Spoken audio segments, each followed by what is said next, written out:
Hello साथीहरू, के गर्नु हुँदैछ?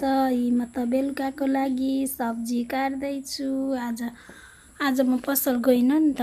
आज नि मम्मी नै जानुभयो। अनि आलु बुजुरी बनाउने, अनि दाल पकाउने, अनि रोटी खाने कुरा हुँदैछ आज हाम्रो।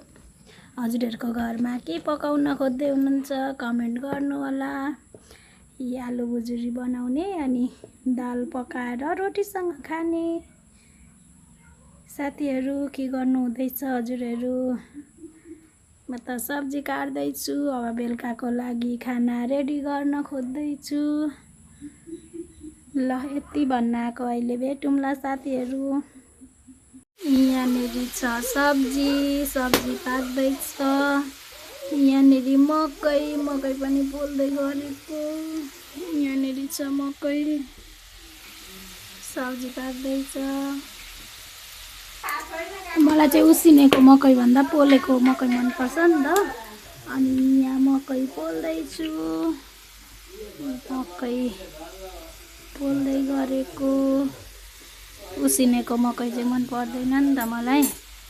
अनि मकै पनि पोल्दैछु, सब्जी पनि पाक्दैछ। यहाँनिर हुनुहुन्छ हाम्रो आमा। हाई आमा। हाई बुवालाई मकै दिन जाँदै हुनुहुन्छ। यहाँ हुनुहुन्छ हाम्रो बुवा मकै खाँदै हुन्छ। बुवा मकै खानुभएको? यहाँ हुनुहुन्छ हाम्रो हजुरबा कतिखेर आउनुभयो? कति बेला आउनुभयो? अहिले 3:30 बजीको गाडीमा। ए अघि गाडीमा आउनुभयो अरे 5 बजीको। के भन्नु 4 बजी भन्नुभयो। ए 5 बजीको गाडीमा के हो?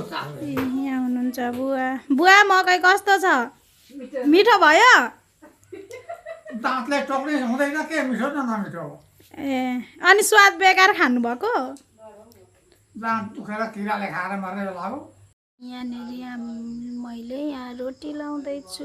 रोटी पनि अब रेडी हुन्छ। यहाँनिर म बेल्दैछु। आमा यहाँ हुनुहुन्छ।